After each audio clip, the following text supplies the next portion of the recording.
Alright, hope everybody's doing well. Had a video recorded, but if the phone rings the way I'm recording now is I can't, I have to start the video 100% from scratch, so that's never fun. Took a trip to the bins last night because I had some errands to run, and I said might as well, it's down the direction that I want. There was a really cool collection of like European, German, Switzerland maps, and they had all kinds of really awesome graphics on it, and nobody was taking them. They were being thrown around, but I can't buy all that stuff. It's just not feasible for me to grab everything. But it was a really awesome collection. It was sad to see it all go to the waste. Probably a lot of it's just going to go in the garbage, but the kind of stuff that people don't save are easy to get. But I did save one, and it's really hilarious because if you know anything about German, sometimes it doesn't translate well. But anyway, this is Gasoline Deutschland Karte. Really cool there. It's got, I don't know when this is from. I'm guessing from the 1960s or the late 50s, but I'm guessing 60s maybe. But it could be 50s. There's Gute Fahrt there. I know, juvenile, haha. But here's one here. Here's For eine gute Fahrt. So there you go. See, again, it doesn't translate well. So really neat. I don't want to unfold this here, but very, very cool. Very interesting map here. Very, very cool. Trying to get this folded up properly here. And these things don't cost me very much. You know, this is basically on weight. One person said they tried to buy a bunch of these and they were trying to get them as like magazine or book price or something like that, and they just threw them all back. But again, you know, I don't understand people's rationale here because most of the people are sellers. They're going to get at least something back if they do sell it. I get absolutely nothing back because I don't sell this stuff, and I can't seem to give this stuff away. You know, if I decide that I don't want it, because people say, yeah, it's neat, but what am I going to do with it? Where am I going to put it? I have no use for it. But I like looking at things, researching, reading things, absorbing knowledge, and that's why I grab those things. Found this really cool Multnomah Plywood Corporation, and we know it's old because these phone numbers date back to at least the 50s or 60s. I have no idea. Some leather thing, you know, it's supposedly you stick your coins or something in there, or maybe like a big 50-cent piece goes in there. But it's like AT9528, you know, TWXPD 499 or something like that. I have no idea. But it just, really weird phone numbers there, so no idea, but that's pretty old. And I found a wooden nickel which I stuck in there. I don't have that right now. Oh, here it is. It's Bressler's 33 Flavors Ice Cream Shop wooden nickel, good for any purchase. And then it says only 1 coin redeemable per purchase, good at any participating stores, 5 cents off. That's a waste. That is an absolute waste. It is worth absolutely nothing because it's dirty and beat up, but I just wanted to save it. Then I found at the last minute, there was a lot of last minute purchases because they were moving stuff around, and so you couldn't get to the row before they were taking it away. But this is the, it says Washington, D.C. on here, or White House, Washington, D.C. A little pop metal Washington, D.C. building here, the White House, I believe, and I just thought that was kind of cool. This could date to like the 50s or 60s. I thought that was pretty cool, and I got that just before they took the roll away. You know, again, does not have a ton of value, but I just think that it's a neat little vintage souvenir. I think that's really cool. Got some sort of, you know, greeting card, the best roads are winding. Found a John Deere patch that was probably on a hat at some point. Then we got a sticker for the book bin. I thought it was a really neat book bin sticker there. They always have some sort of cat there. That's the 40th anniversary of the book bin. Kind of fun sticker there. And they sold it in their stores for $2. Why would you not buy this for 5 cents if that's what it cost? You know, nutty. Then I found a bunch of Pokemon like gaming sleeves. I couldn't get all of them because again they took the roll away, so people just don't, you know, they buy some of the dumbest things and then some of the best things that cost almost next to nothing. They should be grabbing them. I grabbed some baseball card pages, was finished up my Bowman binder. I grabbed some pages for, and they were brand new in the package. They're kind of the wimpy ones, but I'm using it for my ABC photograph project, and until I get some better ones, and that put all my new photographs away. And then I found, before they got completely destroyed, I stuck them in the Pokemon sleeves here. I found a Les Lancaster where he's batting, so I'm going to probably send that off to him, and hopefully he will get that autographed for me. and I found an 89 J Buhner, so that's pretty neat there. The trophy card, I remember that card, but I also don't remember that card there. There's that one there. And then not really the leftovers, but the Christmas stuff, man, it was just getting picked over faster than can be. But I was able to come across all these Gorham Silver, Sterling Silver, Christmas ornaments. So I don't know what I have. There's a Santa Claus, a train. They all have different years marked on them, and most of them, this one says year 76, I believe. This one doesn't have the year on it. Gorham Sterling 1351. I don't know what they are in value, and it just, here's another one. This one says year 74, YR74, Christmas Reindeer, American Heritage Society, Gorham Sterling. So there's a kind of a stag there. Kind of looks like the White Stag logo. And then we got a Frosty the Snowman, and it looks like Family Christmas there. And then I've got another one here that's an angel, which might be sterling, but again, people were not looking at this stuff here. This one's, I don't know, it looks like maybe the letter, I don't know, it might say sterling with some sort of other kind of marking on it. I don't know what that is. But this angel could be sterling silver. I don't know what I'm going to do with them. But I do have some silver if somebody really, and then I'll probably be told, oh, this is just, you know, filler and blah, blah, blah, and only this back piece is sterling, the front isn't. You just never know. You know, all these people will tell you you got junk. You know, nobody has ever paused and said, wow, you got some really nice stuff here. You know, as standalone ornaments, these probably were not cheap, you know, to buy these, you know, back in the 70s. Somebody got one per year, and so they added one to their tree. So there was that one there. And then I've been looking at cards on the internet just to see what's kind of left over after Black Friday. Mountains of cards at almost the most ridiculous prices you've ever seen. So I'm looking at some of these one-of-ones here that Leaf puts out, you know, for their Pop Century and that sort of thing. And when you know it, a lot of those are around $100. It's just stupid, just a one-of-one. But, you know, there were tons of those. They came, I don't remember how much the packs were to get those. Then you see like a one-of-one of somebody you kind of want. He's like, I don't know, do I really want it for $12.99 free shipping? But I don't really want to bother them for a discount because that's what it says, you know, our best offer. Don't know how long it's sat there, how many times somebody's looked at it. Again, you know, it's just absolutely crazy. Some of the pricing, this non-sports stuff, is just absolutely through the roof. So I was looking up Rocky cards, which I almost made a video of, 1979 Rocky. You don't know the story, but I will give you a little hint. It's garbage. The 1979 Rocky set is garbage.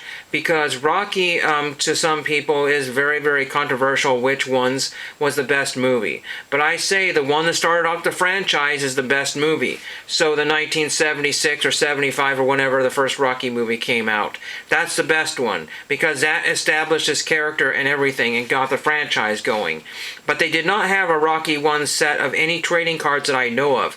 So they had to do Rocky 2. So when Rocky hit its popularity, they said, okay, let's do Rocky 2. Regardless of how good Rocky 2 is, it's still the second movie. You know, so it's always plays second fiddle to the first movie. But anyway, they were left with mountains of that product left over. Every time I went to like some sort of comic book shop, you know, sometimes they'd have unopened packs off to the side. It was almost always one Star Wars pack, one Charlie's Angels pack, one green, you know, one Incredible Hulk pack or something like that, maybe Jaws or Jaws 3D, and then a couple other, you know, packs, and then they would have the modern packs off to the side. But they did just like a few vintage packs like those. They're always off to the side, and usually in the $5 range for those packs. So what has changed since then? Well, people are grading those dumb packs and saying, you know, only one higher than this one. Okay, well that doesn't mean anything because maybe PSA or whoever grades the pack said, okay, these are all going to be 6s. All these packs, we know these to be all 6s. Somehow one slipped through the cracks and became a 7 or 8. You know, none higher. You know, but you see, basically what they're doing is touting some other pack that they don't have, and you're not getting. So why should I be concerned about the pack that's not the one I'm receiving in the mail? It's just basically saying, hey, there's a pack that's better than yours, and you're not getting it. So that is the dumbest thing on planet Earth. Second of all, they're grading the pack based on the outward appearance of it. Never mind that there's gum-stained cards in there, and and there may be all commons inside there. You never know, it's been altered with, tampered, and there could be some really grossly dented or off-center cards in there. There could be blank back cards, there could be error cards, there could be anything in there. So they're basically assessing a value without knowing the final actual value of the dumb item. The most dumbest thing I've ever heard of, you know, grading sealed packs. And then again, during the 1979 Rocky, it was a product that no one cared about or wanted. So back in the day, I could get, when I say back in the day, I don't mean the 70s or the 80s. I mean in the 2000s, you know, you could buy like a set of Rocky stickers for probably close to $5, and maybe you could get the set for $10 and no more than $20. And at one point, it was even cheaper than that when I first started looking. You could buy like a whole lot, you know, so you wouldn't be a complete set, but you would get like multiples of cards and all this and that crazy stuff. There was next to nothing. But then somebody grades a Rocky card, and literally a graded 5 example is $250. And it just, you know, card number 71 or something, absolutely, I was going to say something else. It was just absolutely abominable. Just the most dumbest thing on planet Earth. You know, one of the dumbest things. That's shocking, these dumb prices here. But I bought some Rocky cards, and I had them to show with you share yesterday when I tried to make the video. But I've moved things around here since then. So what we're going to do is, oh, here we go. This one here. This one cost me no more than $10 or $11 about 3 or 4 years ago. Got this through a eBay vendor that was dually selling on Amazon. So I don't know. I have absolutely no earthly clue.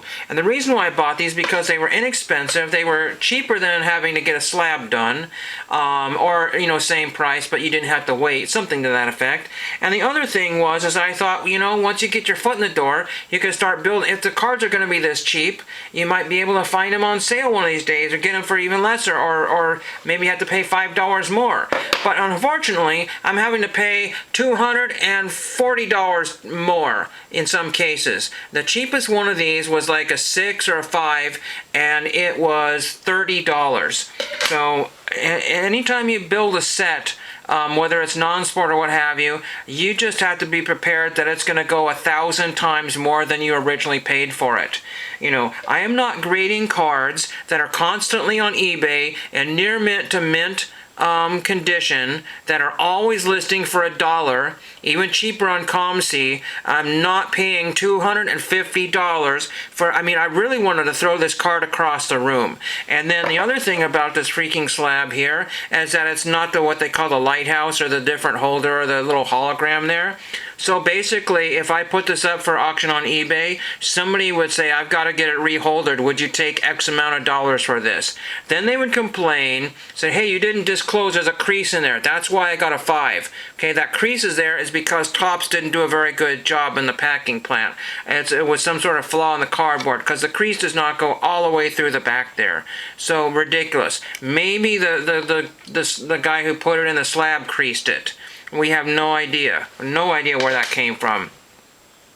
So it's just a hearsay thing. Oh, it was already creased when he got it, or it came that way. You just never know. You know, maybe when he took it out of the holder, you know, and janked it over. I don't know. Because people frequently take, you know, if you ever send a card in to get graded, take a picture of front and back. That way they don't play the old switcheroo. That way you know the condition of the card when you got it. Take a high quality picture of it. And then if there was some reason that you noticed that crease was there, but this guy probably did a bulk submission and probably sent in the whole set, and then that's what that was.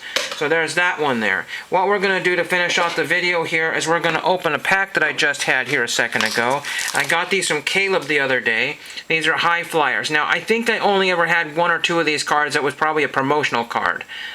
Champs 91 high flyers. So we're going to open this up here. And we're going to do it off camera because, you know, I'm going to like to dip these cards here anyway. Dip! So I'm dipping these cards right now. You don't know. Uh-oh.